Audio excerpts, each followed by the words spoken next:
Assalamu alaikum. I am so glad and pleased to introduce my two foreign speakers here. One is Professor Steve. Professor Steve is the chair at the University of Ohio, United States. He is the professor of pathology, professor of histopathology, professor of dermopathology, and he is expert in soft tissues and bones. Now I would like to ask Professor Steve, would you please like to tell you more about our audience, about your achievements, and is this your first visit here in Pakistan? And what is your vision about the public health and the pathology here in this part of the world? Well, yes, it's my great pleasure to be here. My name is Steven Billings. I'm a professor of pathology at the Cleveland Clinic in Cleveland, Ohio. And it is an honor to be here. It's my first time in Pakistan. I'm looking forward to learning about pathology and public health here. Public health is certainly one of the most important aspects of medicine in every part of the world. And in fact, I trained in public health also many years ago at the University of California. So issues of public health are near and dear to my heart. And I am very much looking forward to my time in Pakistan. Thank you very much. And you're also the president of Academy of Pathologists in Canada and North America and United States? United States and Canadian Academy of Pathology. I'm the most recent president of the United States and Canadian Academy of Pathology. And during my time as president, we actually started an American Pakistan pathology meeting at our meeting in the United States and Canada. Great. What I believe is that we have North America and we have South America. So are you the president of both of those parts of the world? No, just North America. Yeah, North America. Thank you very much. Now I would like to introduce my second guest and keynote speaker, Professor John. He has traveled a long way from Nigeria. Thank you very much for being with us. Thank Would you. you please like to introduce yourself and how you look at public health and pathology and how the public health labs can do better here in this part of the world? Because we also need cost-effective solutions. And perhaps the United States don't need so much cost-effective solutions, but from Nigeria and from a country perspective like Pakistan, we are always looking at our budget that is so limited and we have to do a lot of things from that budget. So what do you say about it? Well, thank you very much. First and foremost, I will introduce myself. My name is John Aneto. I'm a professor of chemical pathology and toxicology from the University of Ibadan. I'm a fellow of the Academy of Diagnostic and Laboratory Medicine of the United States, fellow of the Academy of Toxicological Sciences, fellow of the Royal Society of Chemistry. I'm a fellow of the Academy of Science of Nigeria, and also a fellow of the Academy of Medical Sciences.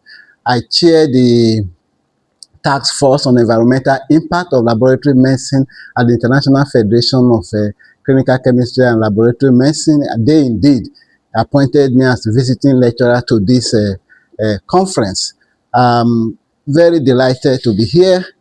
My committee at IFCC is concerned with one of the global problems we have now. We have that the whole world is contending with climate change.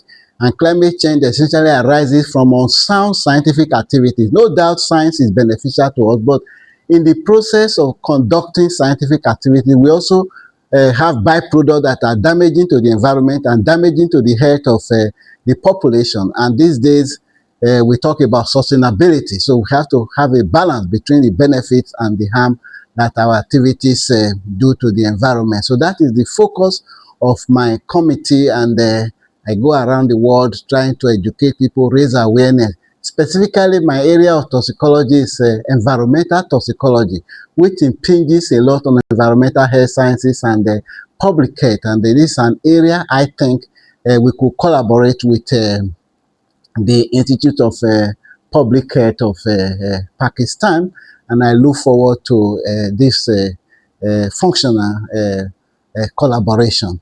Today we talk about pollution. I don't really know much about Pakistan, but I know that in India, which is a neighboring country, is one of the most polluted countries like China in the whole world. So it's an area of concern. So discussing issues of pollution, if it is relevant to Pakistan, that will be an area of one of the 4 areas we could collaborate in. So once again, I'm delighted to be here. I look forward to the conference, and I thank you for the hospitality so far. We came in about 3 a.m. This morning, and the hospitality we have received so far is very commendable, and we are grateful. Thank you. So Yes. much. And as Thank you you. have said, as our basic vision is that we have to provide clean and safe water to our population, and we are doing a lot of water testing. We are working on climate change, especially how to mitigate the effects of floods and rehabilitation. So thank you very much for offering this partnership. And my last question from Professor Steve: how would you see the future of public health, especially in this part of world? Because I believe the United States has lots of money to spend on, especially on strengthening the public health system. So how would you see this part of the world going in future? Well, I mean, I don't know that much about Pakistan yet, so I can't comment too much. But I think investing in public health is certainly one of the most important investments you can ever make in any country. You know, we still have public health problems in the United States that we are still trying to fix. In my city, we have a problem with lead exposure because of lead paint and things like that in old buildings. And Cleveland, Ohio is working on trying to get rid of that and make it safe for children because, you know, lead exposure in children is a terrible thing. So, but there are always always challenges to every country's public health system, and it is vitally important that the country invest in improving public health. Thank you very much, Professor Steve. As I believe that if you spend one penny on prevention, that would save many pounds later on. And same is true with every country. So thank you very much. As you have mentioned about lead, we are also doing water testing for lead too. And that is again a very dangerous poisoning, lead poisoning that leads to neuropathies and myopathies, and especially cardiomyopathy and even the lead lines on the gums. So we want to collaborate on this in future too. Thank you very much for being here.